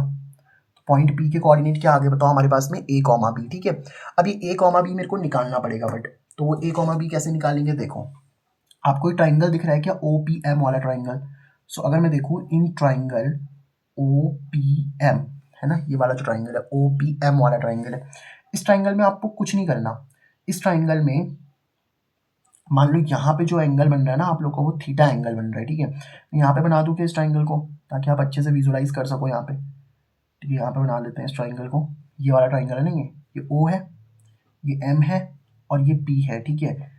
और ये आपकी क्या है, ये ए था, ये बी था, ठीक है। यहाँ पे 90 डिग्री का एंगल बन रहा है, ये आप लोग क्या मान रहे हो यहाँ पे, थीटा मान लो, कहीं पे मान सकते हो, यहाँ पे मान सकते हो। तो थीटा के सामने वाला क्या होता है पता है ना आप लोग को, अभी बताया मैंने आपको, थीटा के सामने वाला क्या होता है, परपेंडिकुलर। 90 के सामने वाला क्या होता है बताओ आप लोग का, हाइपोटेन्यूस। और बचा हुआ क्या होता है बताओ आप लोगों का, बेस होता है। ये तो मैंने आपको बताया अभी। तो अगर मैं बोलूँ इस ट्राइंगल में एक काम करता हूँ, अगर मैं इसमें साइन थीटा लगा लेता हूँ, अच्छा ओ से लेके पी तक तो डिस्टेंस आपको दे रखी है ना, ओ से लेके पी तक की डिस्टेंस वो कितनी है, 1 है। तो मैंने लिख दिया ना, ओ से लेके पी तक की डिस्टेंस 1 है, वो भी मैंने लिख दिया, ठीक है। तो साइन थीटा का फॉर्मूला क्या होता है सर आपके पास में, परपेंडिकुलर अपॉन हाइपोटेनस। तो sine theta is equal to, perpendicular कितना है जरा चेक करो, तो परपेंडिकुलर है सर बी, और हाइपोटेनस कितना है जरा चेक करो, वो है सर 1। तो साइन थीटा का वैल्यू कितनी आ गई बताओ आप लोग की, बी अपॉन 1 कितना हो गया बताओ आपके पास में, बी हो गया, B upon 1 is your B. तो साइन थीटा की वैल्यू कितनी आ चुकी है बताओ हमारे पास में, बी आ चुकी है सर। अब एक काम करो, इसी ट्राइंगल में, इन सेम ट्राइंगल, अगर मैं इसी ट्राइंगल में क्या करता, कॉस थीटा लगाता, तो कॉस थीटा का फॉर्मूला क्या होता है बताओ आपके पास में, बेस अपॉन हाइपोटेनस। तो cos theta is equal to, अब देखो बेस कितना है जरा चेक करना है यहाँ पे, बेस ये तो परपेंडिकुलर था, बेस कितना है ए, तो यहाँ पे हमने ए लिख दिया, और हाइपोटेन्यूज कितना है जरा चेक करो 1, तो ये आ जाएगा। तो cos theta is equal to A upon 1, तो कितना हो गया बताओ आप लोग का, ए हो गया। तो ए की वैल्यू कितनी आ चुकी है बताओ आपके पास में, कॉस थीटा। यानी कि इसका मतलब पता क्या है कि ये जो हमारे पास में पॉइंट पी था ना, पॉइंट पी के कोऑर्डिनेट हमने क्या लिए थे बताओ, पॉइंट पी के कोऑर्डिनेट हमने लिए थे ए कॉमा बी, हमारे पास में पॉइंट पी था ना, तो पॉइंट पी के कोऑर्डिनेट क्या लिए थे हम लोगों ने, ए कॉमा बी, लेकिन ये ए कॉमा बी मिल चुका है आपको, देखो ए की वैल्यू कितनी मिल चुकी है जरा यार चेक करो, ए की वैल्यू मिल चुकी है आपके पास में कॉस थीटा, और बी की वैल्यू कितनी मिल चुकी है बताओ आपके पास में साइन थीटा, तो ये आ जाएगा आपके पास में साइन थीटा। मतलब सर्कल पे मौजूद अगर आप कोई भी पॉइंट ले लेते हैं, जैसे यहाँ पे आप लोगों ने बी पॉइंट लिया ना, तो इस सर्कल पे मौजूद अगर आप कोई भी पॉइंट ले लोगे ना, तो उसमें जो पहला कोऑर्डिनेट होगा, देखो ए की वैल्यू किसके बराबर आई है, कॉस थीटा के बराबर, तो उसमें जो पहला कोऑर्डिनेट होगा वो कॉस थीटा को बताता है, और दूसरा कोऑर्डिनेट किसको बताता है बताओ, साइन थीटा को बताता है। समझ रहे हो बात को, मतलब जो पहला वाला होगा वो कॉस थीटा को बताएगा, दूसरा वाला किसको बताएगा आपके पास में, साइन थीटा को बताएगा। आई होप आपको इतनी वाली बात तो समझ में आ गई होगी। ठीक है, तो सर्कल पे मौजूद अगर आप कोई भी पॉइंट ले लेते हैं, जैसे मान लो इस सर्कल पे मौजूद आपने कोई भी पॉइंट ले लिया, जैसे यहाँ पे ले लो, ये सर्कल पे मौजूद आपने कोई पॉइंट ले लिया, ठीक है, तो सर्कल पे मौजूद आप कोई पॉइंट ले लो, जैसे मान लो आपने यहाँ पे आर पॉइंट ले लिया, तो सर्कल पे मौजूद आपने कोई पॉइंट आर ले लिया ना, तो इसके कोऑर्डिनेट क्या होंगे बताओ आप लोग के, पहला कॉस थीटा, दूसरा क्या हो जाएगा साइन थीटा। अगर यहाँ पे एंगल थीटा बन रहा है, अगर यहाँ पे एक्स बन रहा होता तो आप क्या लिख देते, कॉस एक्स साइन एक्स लिख देते, मतलब सिंपल सी बात ये है। ठीक है, मतलब पहला कोऑर्डिनेट कॉस होता है, दूसरा कोऑर्डिनेट साइन होता है। आई होप आप लोगों को इतनी बात जो है ना वो अच्छे से समझ में आ गई होगी कि ये हम लोगों ने किस तरीके से करा है। ठीक है, अब मैं एक चीज़ आपको बता देता हूँ और उसके बाद मैं आप लोगों को फिर साइन वगैरह के ग्राफ आपको अच्छे से समझा दूंगा। ठीक है, देखो एक बात आप लोग बेसिक से समझ के चलो, एक बात आप लोग बेसिक समझना। देखो जो भी आपके पास में जैसे मान लो आप क्या करते हो भाई, लेंथ को आप मीटर में भी मेज़र करते हो, सेंटीमीटर में भी मेज़र करते हो, वैसे ही हम एंगल को डिग्री में भी मेज़र करते हैं और रेडियन में भी मेज़र करते हैं। जैसे यहाँ पे देखो 90 डिग्री लिखा है ना, तो एंगल को हम डिग्री और रेडियन दोनों में मेज़र कर सकते हैं। तो अगर मान लो आपको रेडियन में निकालना है, मतलब अगर आपको रेडियन मेज़र में निकालना है, तो रेडियन मेज़र में निकालने के लिए पता क्या करते हैं, पाई अपॉन 180, ये फॉर्मूला होता है ना, आपने 11th में पढ़ा होगा, नहीं पढ़ा तो कोई दिक्कत नहीं, अभी देख लो। पाई अपॉन 180 इंटू में कितना कर लोगे आप लोग, डिग्री मेज़र, ये फॉर्मूला होता है आपके पास में किसका, रेडियन मेज़र का। मतलब अगर आपको वैल्यू डिग्री में दे रखी है ना और आपको रेडियन में निकालना है, तो बस आप इस फॉर्मूले का इस्तेमाल करो, आप इजीली निकाल सकते हो। देखो कैसे, मैं कुछ फॉर्मूले आपको निकाल के दिखाता हूँ। जैसे मान लो आपके पास में कितना दे रखा है, 30 डिग्री दे रखा है, तो 30 डिग्री को आपको रेडियन में बदलना है। तो 30 डिग्री को रेडियन में कैसे बदलेंगे, देखो पाई अपॉन में 180 इंटू में डिग्री मेजर में कितना दे रखा है, देखो 30, तो यहाँ पे हम लोगों ने 30 लिख दिया भाई, फॉर्मूला हम रेडियन मेजर के लिए निकाल रहे हैं ना, तो पाई अपॉन 180 ऐसी, ठीक है, डिग्री मेजर में कितना था 30, इस जीरो से ये जीरो कैंसिल हो जाएगा, 3 6 से कितना आ जाएगा 18, तो कितनी वैल्यू आ गई बताओ आपके पास में, पाई अपॉन में कितना 6 आ जाएगा। मतलब ये फॉर्मूला इस्तेमाल करके ना आपको देखो वैल्यू डिग्री में दे रखी थी, तो आपने डिग्री से वैल्यू किस में निकाल दी बताओ, रेडियन में निकाल दी, तो ये फॉर्मूले का इस्तेमाल करके आप निकाल सकते हो। मैं कुछ वैल्यूज यहाँ पे आप लोगों के लिए निकाल के रख देता हूँ। ठीक है, जैसे मान लो आपके पास में 90 डिग्री आ जाएगा अभी, तो 90 डिग्री के लिए कैसे करेंगे बताओ, रेडियन मेजर में पाई अपॉन में 180 इंटू में डिग्री मेजर में कितना दे रखा है बताओ 90 डिग्री, तो यहाँ पे हम लोगों ने 90 डिग्री रख दिया, जीरो से जीरो कैंसिल हो जाएगा, 9 2 से कितना हो जाएगा 18, तो यानी कितना आ चुका है आपके पास में, पाई अपॉन में कितना 2। ठीक है, मान लो 180 होता तो 180 के लिए कैसे लिखेंगे बताओ, 180 डिग्री रेडियन में कितना होगा, तो पाई अपॉन 180 रखेंगे इसको, ये फॉर्मूला लगा दो ना, पाई अपॉन 180, और डिग्री मेजर में भी कितना है बताओ 180 है आपके पास में, तो 180 से 180 कैंसिल हो गया, तो कितना आ जाएगा बताओ आप लोग का, पाई रेडियन आ जाएगा। तो जैसे आपके पास में 90 हो गया, 180 हो गया, 270 निकालो जरा, 270 अगर आप निकालना चाहते हो तो, मैं इन्हीं को क्यों निकाल रहा हूँ ना, इनकी हमें ज़रूरत पड़ने वाली है, इसीलिए मैं इनको निकाल के दिखा रहा हूँ आप लोगों को। ठीक है, तो पाई अपॉन में 180 और डिग्री मेजर में कितना है बताओ आप लोग को 270, तो यहाँ देखो जीरो से जीरो कैंसिल हो जाएगा, और ये किससे कैंसिल हो रहा है, देखो 9 से कैंसिल हो जाएगा ना, 9 3 ज़ा कितना 27 और 9 2 ज़ा कितना 18, तो 3 पाई बाई 2, 3 पाई बाई 2। मान लो 270 आपने निकाल दिया, 360 में निकाल दो एक वैल्यू और, बस एक वैल्यू और निकाल दो आपके पास में, है ना, फिर इन वैल्यूज़ को मैं आगे लिख दूंगा। तो कैसे निकालेंगे बताओ, 360 को रेडियन में पाई अपॉन में 180, और डिग्री मेजर में भी कितना दे रखा है बताओ आप लोगों को, डिग्री मेजर कितना दे रखा है 360 ना, 360 लिख दो, इस जीरो से जीरो कैंसिल हो जाएगा, समझे बात को, और 18 2 ज़ा कितना हो जाएगा 36, तो कितना आंसर आ गया बताओ आप लोग का, 2 पाई आ गया। समझे आप बात को, इस तरीके से, है ना। अच्छा मान लो 0 डिग्री निकालना होता तो यहाँ पे अलग से निकाल के दिखा दो 0 डिग्री, तो 0 डिग्री तो रेडियन में भी 0 ही होगा ना। कैसे, देखो पाई/180 ऐसे, ठीक है। अब डिग्री मेजर में कितना दे रखा है 0, तो 0 मल्टीप्लाइड बाई समथिंग तो 0 ही होता है ना। तो 0 डिग्री रेडियन में भी 0 होता है और डिग्री में भी कितना होता है 0 ही होता है, ठीक है। तो रेडियन मेजर में इस तरीके से आप वैल्यूज़ को निकाल सकते हो, ठीक है। तो यहाँ पे मैं आपको बता देता हूँ कौन कौन सी वैल्यूज़ हम निकाल चुके हैं यहाँ पे। अगर आप 0 डिग्री निकालते हो तो 0 डिग्री तो रेडियन में भी कितना रहता है 0 ही रहता है। 90 निकालते हो आप 90, तो 90 डिग्री कितना आ जाता है बताओ आप लोगों का, पाई/2 आ जाता है ना। 180 कितना आ जाता है बताओ आप लोगों का, पाई आ जाता है, इस तरीके से, है ना। 270 कितना आ जाता है बताओ आप लोगों का, 3 पाई/2। और 360 कितना आ जाता है बताओ आप लोग का, 2 पाई। ये सारी वैल्यूज़ मैंने आपको निकाल के दिखा दी भाई, ठीक है। अब इसी पे बेस्ड हम लोग आगे काम करेंगे, तब आपको बात और अच्छे से समझ में आ जाएगी, ठीक है। इतना बेसिक अगर आपको समझ में आ गया ना तो कमेंट में लिख देना यस, जब कभी वीडियो देखोगे तो, ठीक है। अब मैं आपको ड्रॉ करवाना सिखाता हूँ, ग्राफ ऑफ साइन और उसकी डोमेन रेंज वगैरह मैं आपको अच्छे से क्लियर करवाता हूँ, ठीक है। देखो, तो हम लोगों ने क्या किया था, हमने एक सर्कल लिया था बेसिकली, इस तरीके से। ये आप लोगों ने क्या करा था, एक सर्कल लिया था। इस सर्कल की जो रेडियस थी वो यूनिट रेडियस थी, ठीक है। यहाँ पे आप लोगों ने 2 एक्सिस भी ले ली थी इस तरीके से, ये 2 एक्सिस ली थी ना, ये एक्स एक्सिस थी, ये वाई एक्सिस थी। इसको आपको पता होगा, इसको एक्स डैश बोलते हैं, इसको हम लोग वाई डैश बोलते हैं, ठीक है।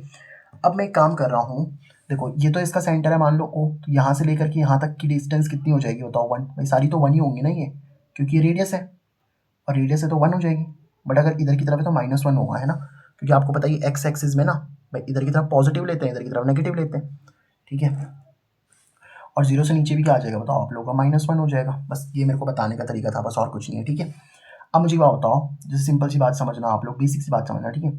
ये पॉइंट है आप लोगों का, तो मुझे एक बात बता सकते हो आप लोग, ये कितना एंगल होगा, सोच के देखो आप लोग। भाई जब आपने ना, देखो एंगल कब बनता है, जैसे मान लो आपको पता है ना एंगल कब बनेगा, जैसे ये मान लो आपके पास में लाइन है, ये ओ, ये ए। अब जब मैं इस लाइन को उठाऊंगा तब जाकर के कुछ एंगल बनेगा ना, मान लो 30 डिग्री का एंगल बन गया। मतलब इस ओ ए लाइन को उठा के अगर मैं यहाँ पे ला दूँ, जैसे ये पेन था तो इसको उठा के यहाँ पे लाऊंगा तो एंगल बनेगा। बट अगर मैंने इस लाइन को उठाया ही नहीं तो कितने डिग्री का एंगल बन रहा होगा आप लोगों का, 0 डिग्री का एंगल बन रहा होगा। अब आप इसको उठा करके इतना लेकर के आगे, मतलब यहाँ पे लेकर के आगे, तो अब कितने का एंगल बन रहा होगा, सोच के देखो। भाई ये एंगल तो आपको 90 डिग्री दिख रहा होगा ना, ये वाला एंगल, तो कितना है बताओ ये आप लोगों का 90 डिग्री। ये 90 डिग्री को आप लोग चाहो तो क्या लिख सकते हो बताओ, पाई/2 भी लिख सकते हो। अब 90 के बाद और 90 जोड़ लो, बताओ यहाँ पे आ जाओगे ना आप लोग, यहाँ पे, तो यहाँ पे कितना आ जाओगे बताओ, ये 180 हो जाएगा आपके पास में। और 180 कितना होता है आप लोगों का, पाई/2 है ना, तो ये पाई हो जाता है आप लोगों के पास में। ये तो मैंने आपको अभी निकाल के भी दिखाया था, ठीक है। अब 180 में और 90 जोड़ना जरा, जब आप और 90 जोड़ोगे तो यहाँ पे पहुँच जाओगे ना, और यहाँ पे पहुँचोगे तो कितना आ जाएगा बताओ आपके पास में 270। और 270 कितना हो जाता है बताओ आप लोग का, 3/2। फिर आप वापस आ जाओगे यहाँ पे, इधर चलोगे ना। भाई आप चलते जा रहे हो, देखो पहले 0, फिर 90, फिर 180, फिर ऐसे 270, फिर वापस चलोगे तो कितना आ जाएगा बताओ आप लोग का, 360 हो जाएगा। ये वाला जहाँ पे 0 डिग्री था वहाँ पे 360 हो गया। ये आपको पता है ना, जैसे मान लो यहाँ से आपने चलना स्टार्ट किया और वापस वहीं पे पहुँच गए तो आप 360 घूम जाते हो ना, ये तो आपको पता ही है। तो यहाँ पे 360 आ जाओगे आप लोग, 360 मतलब कितना, 2 पाई। ये तो समझ पा रहे हो ना आप लोग बात को, ठीक है। अब देखो यहाँ पे कुछ वैल्यूज़ लिख लेते हैं, क्योंकि एक चीज़ समझना बात को, जैसे इसकी मैं अगर बात करूँ ना आप लोग के पास में, इस वाले की बात समझना जरा ध्यान से, ठीक है। बहुत ईजी टॉपिक है ये, अगर आप अच्छे से समझ गए तो फिर कोई दिक्कत नहीं आने वाली इसमें, ठीक है। देखो यहाँ पे देखो आप एक्स एक्सिस में चल रहे हो ना, तो एक्स एक्सिस में कितनी वैल्यू है बताओ, 1। तो एक्स एक्सिस में वैल्यू कितनी है आपके पास में, 1 है। और वाई में तो आप चले ही नहीं, देखो ना आप एक्स में तो चल रहे हो सिर्फ 1, वाई में तो आप चले ही नहीं ना। अगर मान लो यहाँ पे कोई पॉइंट होता, जैसे समझो बात को, मान लो ये आपके पास में कोई पॉइंट है, ये एक्स एक्सिस है, ये वाई एक्सिस है, ये पॉइंट है। अब यहाँ पे 2 लिखा है, यहाँ पे 3 लिखा है, तो ये 2 के सामने 3 के सामने, तो आपने 2,3 लिख दिया। बट अगर कोई पॉइंट यहाँ पे है तो ये तो सिर्फ एक्स के सामने ही, मतलब देखो ना ये वाला जो पॉइंट है ना, ये पॉइंट तो सिर्फ एक्स पे ही है, वाई में तो कहीं है ही नहीं ना। तो ये जब एक्स पे होता है ना, तो देखो पहले एक्स लिखेंगे तो एक्स की वैल्यू कितनी है 1, और वाई में तो है ही नहीं, तो कितना हो जाएगा 0। मतलब ये जो पॉइंट होगा ना, इस पॉइंट के कोऑर्डिनेट कितने आ चुके हैं बताओ आपके पास में, 1,0।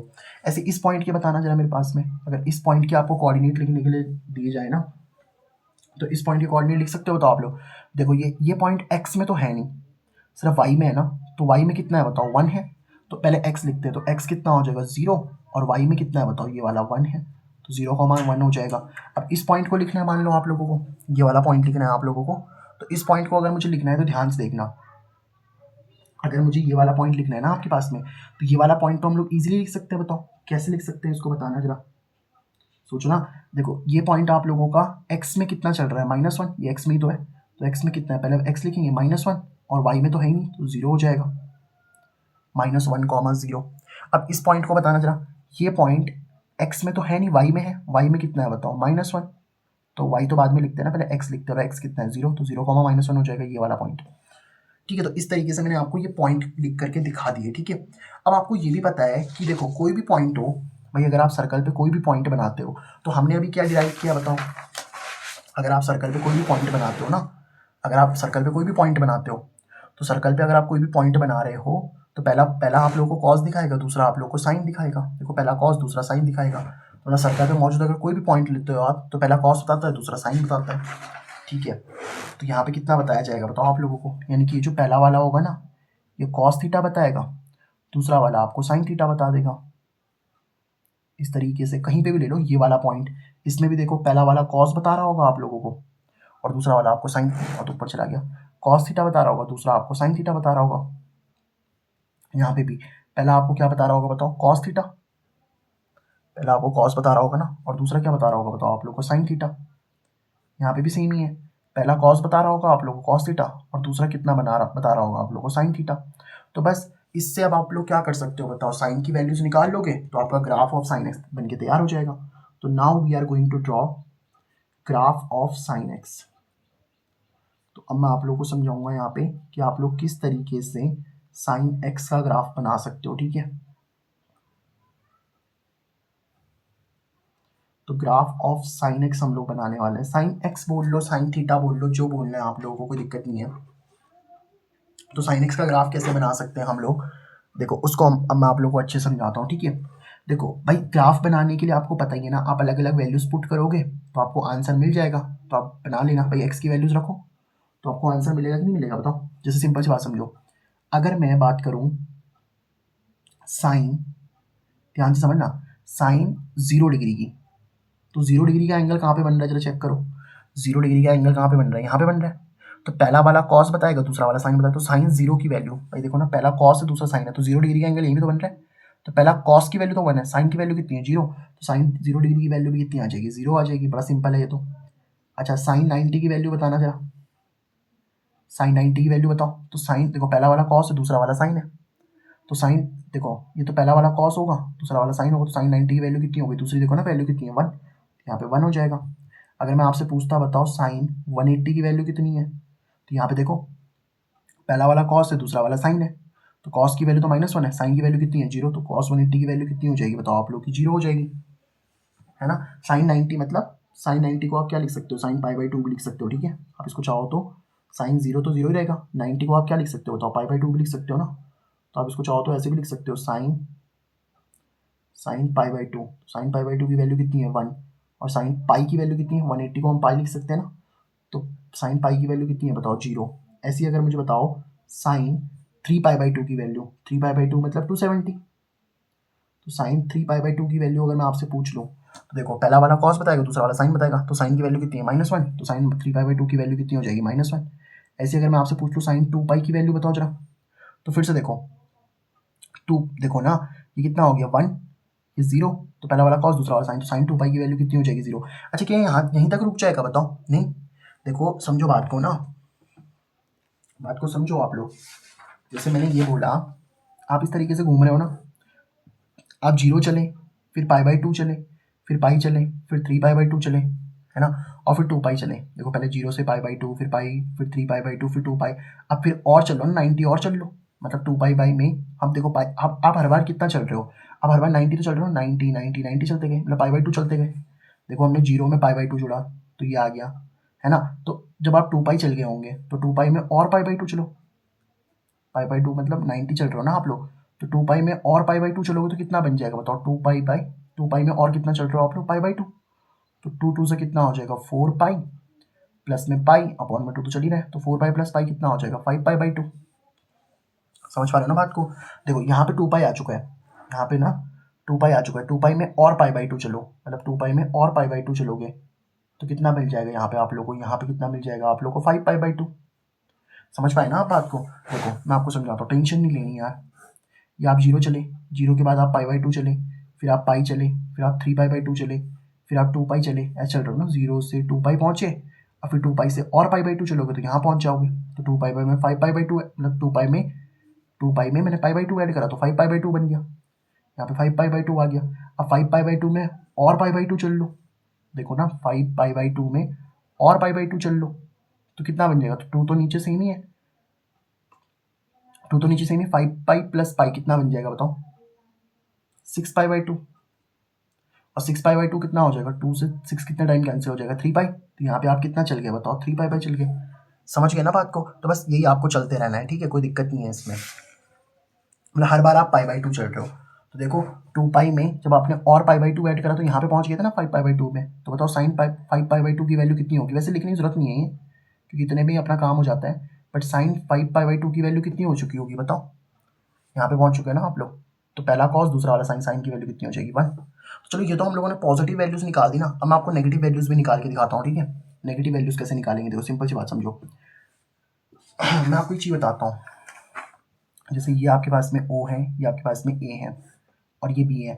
अभी देखो आप लोग कैसे चल रहे हो, यहाँ पे एंटी क्लॉकवाइज चल रहे हो भाई, आप ऐसे चल रहे हो ना, देखो आप ऐसे तो चल रहे थे, देखो आप ऐसे तो चल रहे हो, जीरो से इधर चले है ना, फिर इधर से इधर चले, मतलब एंटी क्लॉकवाइज चल रहे हो। तो जब भी आप लोग एंटी क्लॉकवाइज चल रहे होते हो ना, जब भी आप एंटी क्लॉकवाइज चलते हो तो आपको जो आंसर मिलता है वो पॉजिटिव मिलता है, ठीक है। लेकिन यहाँ पे देखो ना, आपने एंगल क्या बोला कि आप 90 डिग्री चल रहे हो, 180 डिग्री चल रहे हो, 270 चल रहे हो, 360 चल रहे हो, तो आप पॉजिटिव एंगल की बात कर रहे हो ना, बताओ। लेकिन अगर मान लो आप ऐसा चलते तो, जैसे यही सर्कल ले लेता हूँ मैं यहाँ पे और इस तरीके से ले लो आप लोग, ठीक है। अब मान लो आप जैसे अभी कैसे चल रहे थे बताओ, पहले आप ऐसे चल रहे थे ना, इधर से इधर चल रहे थे, जीरो से पाई बाई टू ऐसे चल रहे थे ना। अगर आप उल्टा चलते बताओ तो ये जीरो हो जाता, ये पाई बाई टू हो जाता इस बार, बट ये उल्टा हो जाता ना क्योंकि आप उल्टा चल रहे हो। मतलब जैसे अगर मान लो ये आपके पास में O है, ठीक है, ये O है, मान लो ये A है और इस तरीके से चल रहे हो आप नीचे की तरफ, तो बताओ आप क्लॉकवाइज नहीं चले गए, बताओ क्लॉकवाइज चले गए। और क्लॉकवाइज चलते हो ना तो माइनस आ जाता है, माइनस का 30। अगर आप ऐसे चल रहे हो ना, अगर आप एंटी क्लॉकवाइज चल रहे हो तो फिर +30 लिखो, और एंटी क्लॉकवाइज चल रहे हो तो -30 लिखना पड़ेगा। तो जीरो के बाद पहले आपको कितना चलना पड़ा होगा, पाई बाई टू, बट माइनस का पाई बाई टू, फिर कितना आ जाएगा माइनस का पाई, फिर कितना आ जाएगा बताओ माइनस का 3 पाई बाई टू, फिर माइनस का 2 पाई। मतलब देखो ये जो वैल्यूज़ लिखी हुई है ना हम लोगों ने, ये जो वैल्यूज़ लिखी थी, जीरो के बाद पाई बाई टू, यहाँ पे पहले लिखा ना जीरो के बाद पाई बाई टू, फिर पाई, फिर 3 पाई बाई टू, फिर 2 पाई, ये जो हम चल रहे थे ना, बस इसका उल्टा कर दो। जीरो के पहले हम लोग कितना चले, देखो माइनस पाई बाई टू, फिर माइनस पाई, फिर -3 पाई बाई टू, -2 पाई, उल्टा कर दिया बस। ये देखो उल्टा नहीं हो गया, ये जो यहाँ पे ऊपर था ना पाई बाई टू, यहाँ नीचे आ गया, यहाँ पे 3 पाई बाई टू तो इधर था तो ऊपर चला गया, -3 पाई बाई टू बन गया, बस और कुछ नहीं है। समझे ना आप बात को। और यहाँ पे तो आपको वैल्यूज़ तो पता ही है, 1,0, 1,0 वैल्यूज़ तो सेम रहेंगी, 1,0, 0,1, -1,0 और कितना है आपके पास में 0,-1, ठीक है। तो बस अब मैं आपको बता देता हूँ किस तरीके से काम करेगा, बताओ। देखो और वैल्यूज़ निकाल लेते हैं, मान लो अब अगर हम लोगों को कितना निकालना है, साइन का -पाई/2 निकालना है। तो साइन का -पाई/2 कैसे निकालेंगे बताओ। भाई पहला वाला कॉस बताता है, दूसरा यहाँ है ना -पाई/2, तो पहला वाला कॉस बताता है, दूसरा वाला साइन बताता है। तो साइन की वैल्यू कितनी लिखी है, -1, तो यहाँ पे -1 आ जाएगा। मान लो मेरे को निकालना होता साइन, देखो जीरो तो निकालने की जरूरत नहीं है ना, -पाई/2 देख लेंगे सीधा, -पाई निकालना हो तो मेरे को -पाई, तो साइन -पाई की वैल्यू कितनी हो जाएगी बताओ, पहला वाला कॉस दूसरा वाला साइन, तो जीरो हो जाएगा। अगर मान लो मेरे को बताना है साइन -3 पाई/2 की वैल्यू, -3 पाई/2 की वैल्यू, तो पहला वाला कॉस दूसरा वाला साइन कितना हो जाता बताओ, 1 हो जाता। मान लो मुझे बताना होता साइन -2 पाई, साइन -2 पाई कितना हो जाता बताओ, ये है ना -2 पाई, तो पहला कॉस दूसरा साइन जीरो हो जाता, इस तरीके से।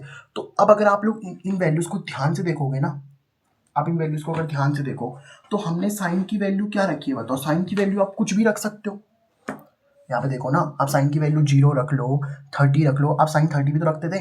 जैसे मुझे एक बात बताओ, आपको ये भी तो पता है ना, साइन 30 की वैल्यू कितनी होती है, 1/2, यानी कि आंसर कितना आ रहा है 0.5। साइन आप लोग किस तरीके से रख सकते हो, साइन 90 की वैल्यू भी रख सकते हो, मतलब आप देखो 0 भी रख रहे हो, 90 भी रख रहे हो, 180, 270, 360 कुछ भी वैल्यू रख सकते हो आप साइन की। तो इसका मतलब साइन की तो कोई भी वैल्यू रखी जा सकती है। तो जो हम वैल्यूज रखते हैं ना उसको हम लोग बोलते हैं यहाँ पे डोमेन। तो क्योंकि आप देखो ना साइन की आप कोई भी वैल्यू रख सकते हो, तो क्योंकि आप साइन की कोई भी वैल्यू रख सकते हो तो इसकी डोमेन होती है आर। आर मतलब रियल नंबर, कि आप कोई भी वैल्यू पुट कर सकते हो, इसकी कोई भी वैल्यू। लेकिन एक बात बताओ जरा, यहाँ पे अगर आप इसकी रेंज देखना चाहते हो, रेंज का मतलब क्या होता है, रेंज का मतलब होता है कि इसका आंसर क्या क्या आ सकता है, इसका आंसर क्या आ सकता है। सोचो आपने साइन 30 की वैल्यू साइन 30 की वैल्यू कितनी होती है, 1/2, मतलब 0.5 आंसर आ रहा है ना। इसका जो रेंज होता है ना वो हमेशा -1 से 1 के बीच में होता है। मैं आपको समझाता हूँ कैसे, पहले मैं लिख लेता हूँ कि इसकी जो रेंज होती है वो -1 से क्या होती है आपके पास में 1 के बीच में होती है। -1 से हमेशा ऑलवेज -1 से किसके बीच में होगी, 1 के बीच में होगी। मतलब साइन का जो आंसर है ना आपको वो -1 से 1 के बीच में ही मिलेगा। आप कोई भी वैल्यू रख दो, जैसे देखो यहाँ पे 0.5 मिला, मतलब -1 भी मिल सकता है, जैसे यहाँ पे देखो -1 भी मिल रहा है, यहाँ पे भी -1 मिल रहा होगा कहीं और, यहाँ पे -1 मिल रहा है, 1 भी मिल सकता है, देखो 1 भी मिल रहा होगा आप लोगों को। तो मतलब साइन का आंसर -1 और 1 के बीच में आपको कुछ भी मिल सकता है। -1 और 1 तो मिल ही सकते हैं, बट -1 और 1 के बीच में भी आपको आंसर मिल सकता है, ठीक है। तो इसकी डोमेन तो रियल नंबर होती है, बट रेंज आपकी -1 और 1 ही होती है, मतलब -1 से 1 तक। समझ पा रहे हो ना बात को, ठीक है। तो मतलब -1 से 1 के बीच में कोई भी नंबर मिल सकता है, -1 और 1 भी मिल सकता है। अब अगर आपसे कोई पूछे कि क्या साइन का आंसर 2 आ सकता है, नहीं, साइन का आंसर कभी भी 2 नहीं आ सकता, ठीक है, क्योंकि उसकी रेंज ही नहीं होती। अब मैं आपको समझाता हूँ इसका ग्राफ कैसे बनेगा। देखो ग्राफ बनाने के लिए आपको 2 एक्सिस चाहिए होती है भाई। तो यहाँ पे हम लोग 2 एक्सिस बना लेते हैं। ये मान लो आपके पास में क्या है, this is your Y axis, और इसको हम लोग बना लेते हैं, ये मान लो आपके पास में क्या है भाई, this is your x axis, ठीक है। अब इस ग्राफ को देख करके आपको पता क्या लगेगा कि आप साइन का इन्वर्स निकाल ही नहीं सकते हैं। चैप्टर पढ़ रहे हो और साइन का इन्वर्स ही नहीं निकाल सकते, तो फिर सर आपने ये साइन इन्वर्स थीटा क्या लिखा था फिर? अगर साइन का इन्वर्स ही नहीं निकल सकता तो क्या लिखा आपने? चलो अभी समझाता हूँ, फील आएगा देखो इस चैप्टर का। अब मस्त पॉइंट आने वाला है, ठीक है। तो एक्स एक्सिस पे आपने वैल्यूज क्या क्या रखी है बताओ, 0 वैल्यू रखी है, तो यहाँ पे मैं 0 लिख देता हूँ। फिर आपने आपने क्या रखा है बताओ, π/2 रखा है, 90 रखा है ना, मतलब π/2 रखा है।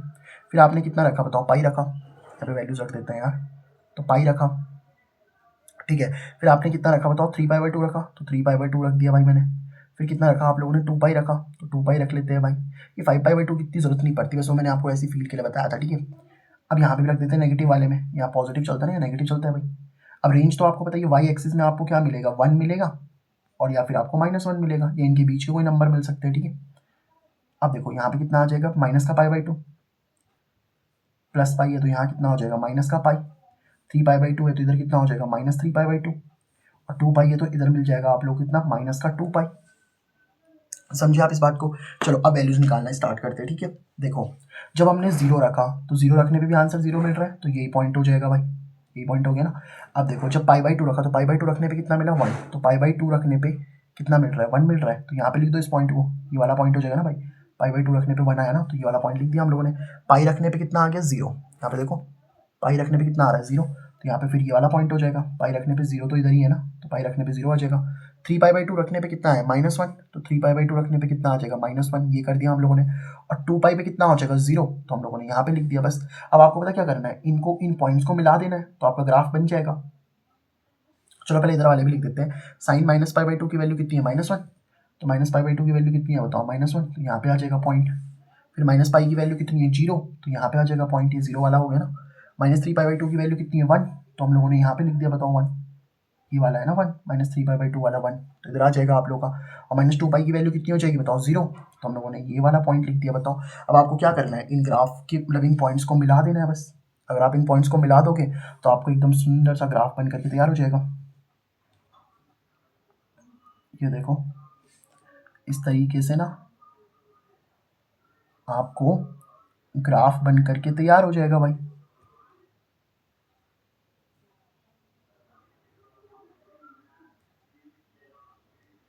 ये देखो भाई, ये देखो, तो this is the graph of sine function, है ना। ये जो है ना आप लोगों का, ये आप लोगों को क्या मिल गया भाई साहब, साइन फंक्शन का ग्राफ मिल चुका है। आई होप आपको ये वाली बात समझ में आ रही होगी। तो ये वाला जो है ना आपके पास में, ये हम लोगों को किसका ग्राफ मिल चुका है भाई, this is the graph of sine x, graph of sine x function. Sine x एक फंक्शन होता है, तो इसका ग्राफ बन करके तैयार हो गया। ये मैंने आपको समझा दिया किस तरीके से बनता है ये वाला, समझ गए ना आप बात को। इस तरीके से आप इसका क्या बना सकते हो बताओ, ग्राफ बना सकते हो, कोई दिक्कत तो है नहीं, बताओ इसमें कोई इसमें दिक्कत तो समस्या तो है नहीं आप लोगों को। अब सुनना जरा ध्यान से, एक्चुअल में मेरे को एक बात बताओ, किस फंक्शन का इन्वर्स निकलता है वो मैं आपको समझाता हूँ। एक बात याद रखना बेटा, उन्हीं फंक्शंस का इन्वर्स निकलता है, inverse of a function, inverse of a function exist only when, inverse of a function exists only when function is 1 1 and onto, function is 1 1 and onto। मैं आपको समझा रहा हूँ इस बात का मतलब क्या है। देखो आपका फंक्शन का इन्वर्स तभी एग्जिस्ट करता है ना अगर आपका फंक्शन 1 1 और onto हो। मैं समझाता हूँ कैसे। जैसे सोचो कि मैंने क्या करा था, आपको बहुत सारे फंक्शन बना के दिखाए थे ना। देखो मैं एक मिनट उस पेज को निकाल लेता हूँ जिसमें मैंने आपको बहुत सारे फंक्शंस बना के दिखाए थे, ये वाला। देखो पहले तो मैं आपको समझाता हूँ 1 1 फंक्शन क्या होता है, ठीक है। 1 1 फंक्शन का मतलब होता है, 1 1 फंक्शन का मतलब होता है कि जैसे एक काम करते हैं ना, देखो मैंने यहाँ पे बनाया नहीं है, एक मैं आपको बना के दिखाता हूँ, ठीक है।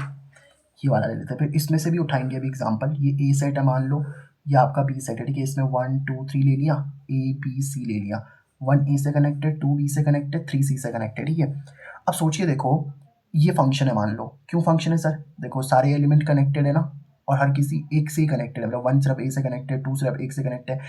अब यहाँ पे देखो ये फंक्शन 1 1 है क्या, देखो 1 1 कैसे चेक करते हैं कि आप एक चीज़ देखो, ये वाला जो एलिमेंट है ना ए, ये किससे कनेक्ट है, सिर्फ सर एक से कनेक्ट है।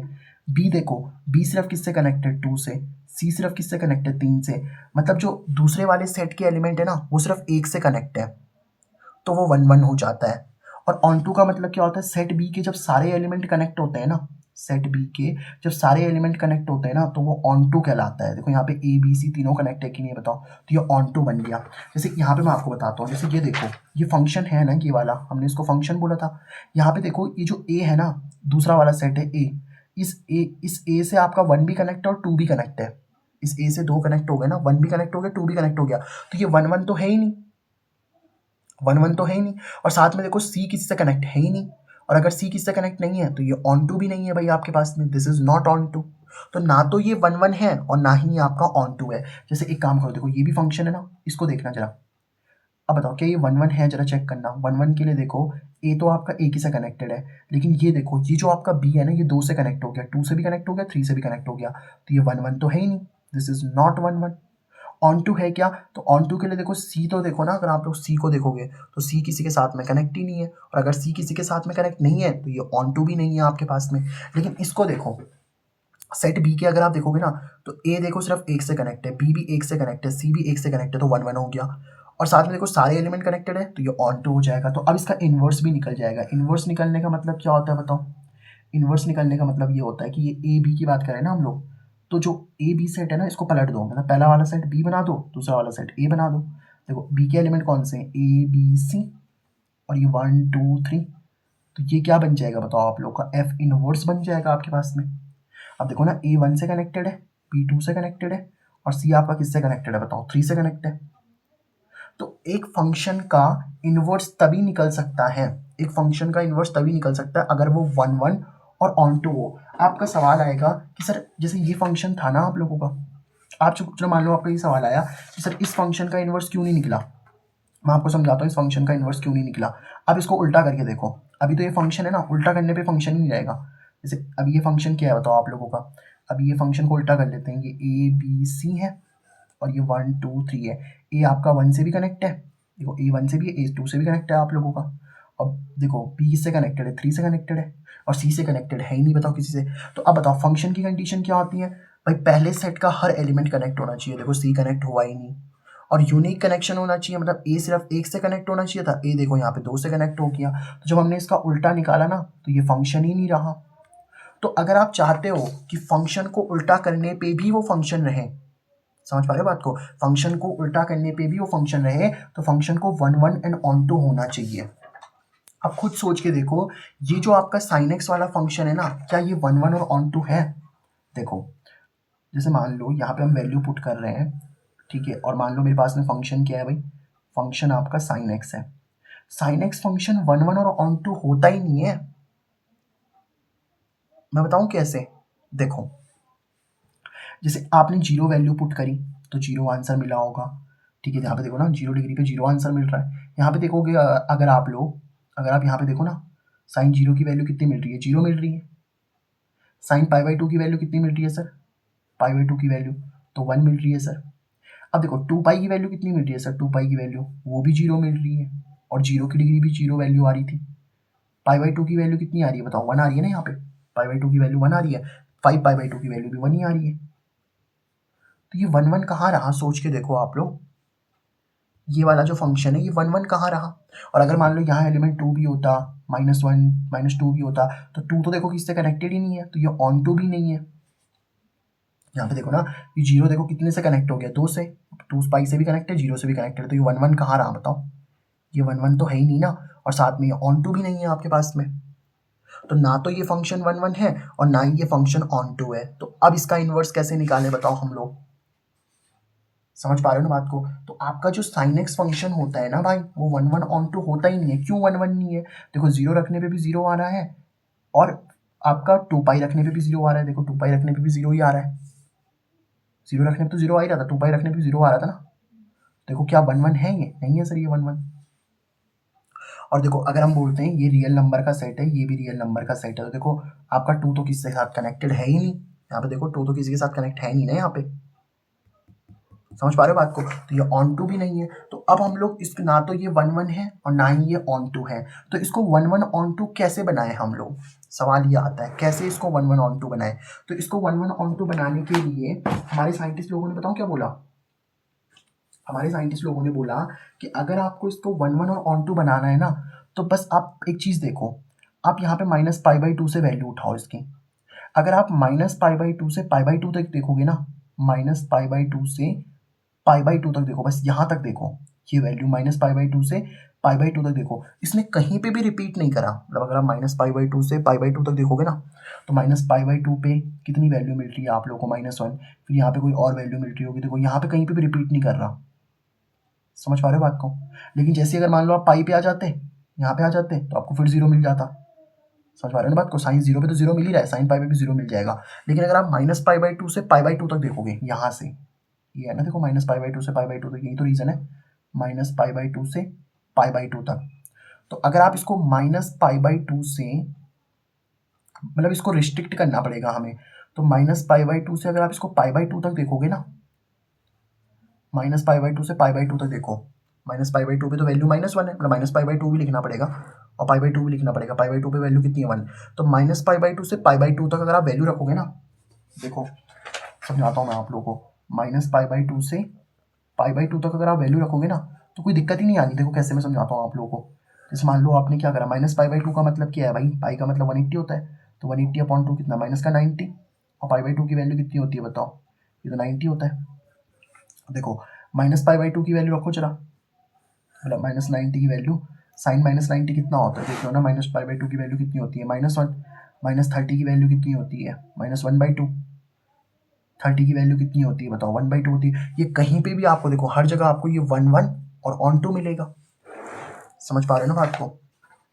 आई होप आपको बात समझ में आ रही होगी। तो अगर आप इसको माइनस पाई बाई टू से पाई बाई टू तक रिस्ट्रिक्ट कर लोगे ना, मतलब इसकी डोमेन कितनी कर दो बस, माइनस पाई बाई टू से लेके पाई बाई टू तक, तो अगर आपने इसकी domain minus pi by to से कहाँ तक कर दी बताओ? पाई बाई टू तक कर दी। डोमेन मतलब समझ रहे हो ना, जो वैल्यूज आप पुट कर रहे हो। तो अगर आप सारी वैल्यूज पुट मत करो, हमारे मैथमेटिशियन लोगों ने क्या बोला कि आप सारी वैल्यूज पुट मत करो, बस यहाँ पे माइनस पाई बाई टू से लेके पाई बाई टू तक की वैल्यूज को ही पुट करो, वहाँ पे ये कहीं पे भी रिपीट नहीं करेगा। लेकिन अगर आप पाई रिपीट करोगे तो फिर दिक्कत आ जाएगी ना। तो माइनस पाई बाई टू से पाई बाई टू तक आप कोई भी वैल्यू रखोगे तो ये रिपीट नहीं करेगा, तो वो 1 1 ऑन टू हो जाएगा। और अगर 1 1 ऑन टू हो जाएगा तो फिर आप लोगों का कौन सा फंक्शन हो जाएगा बताओ? वो फिर उसका इन्वर्स आ जाएगा ना, और रेंज तो क्या होती है बताओ आप लोग की, रेंज तो आपको पता ही है कितनी हो गई, -1 से 1 तक हो गई। तो रेंज तो इसकी फिक्स करनी पड़ेगी ना यार, रेंज तो आपको करनी पड़ेगी फिक्स -1 से 1 तक, वो तो होती है -1 से 1 तक, वो हमने फिक्स कर ली। सारे रियल नंबर नहीं लिए ना, बस -1 से 1 तक ले लिया। सोच के देखो, मैं समझाता हूँ कैसे। जैसे ये है ना आपके पास में, अब आपने 30 वैल्यू रखी, 1/2 मिल गया, 45 रखी वैल्यू, है ना। यहाँ पे -1 से 1 के बीच में कुछ भी नंबर आ सकता है, ठीक है। 1/√2 मिल गया, 60 रखा तो कितना मिल गया आप लोग को, √3/2 मिल गया। समझ पा रहे हो बात को। -π/2 से π/2 तक जब आप वैल्यू रखोगे ना, तो -1 से 1 तक ही आंसर मिलेगा। समझ पा रहे हो ना बात को। अच्छा आप बोलोगे सर क्या -π/2 से π/2 तक ही तो कर सकते थे इसको रिस्ट्रिक्ट, अब यहाँ से यहाँ तक ही कर सकते थे इसको रिस्ट्रिक्ट, तो आंसर है नहीं। आप इसको और जगह भी रिस्ट्रिक्ट कर सकते हो, देखो π/2 से 3π/2 तक का रिस्ट्रिक्ट कर लो। यहाँ से देखो, ये वाला है जो, ये वाला π/2 है ना, देखो यहाँ पे ये वाला π/2 ही तो है। तो π/2 से अगर आप इसको 3π/2 तक रिस्ट्रिक्ट करोगे ना, यहाँ से π/2 से 3π/2 तक, तो इसमें भी ये रिपीट नहीं करेगा। मतलब और कौन सा इंटरवल मिल सकता है आप लोग को, π/2 से 3π/2 तक भी मिल सकता है, कोई दिक्कत नहीं है उसमें।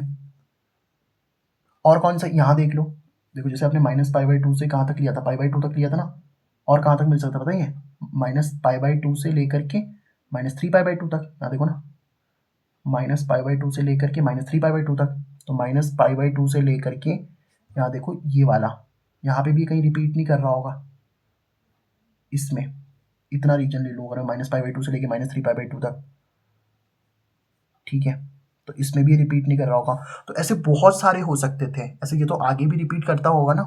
तो हमने क्या बोला, जो ये सबसे पहला आपको मिला ना, ये जो ओरिजिन से पास हो रहा है, ओरिजिन से कौन सा वाला पास हो रहा है, देखो ये -π/2 वाला और ये π/2 वाला, ये जो ओरिजिन से पास हो रहा है। तो सबसे पहले ये जो ओरिजिन से पास हो रहा है ना आप लोगों का, इसको हम लोगों ने बोल दिया कि इसी को ले लो आप बस।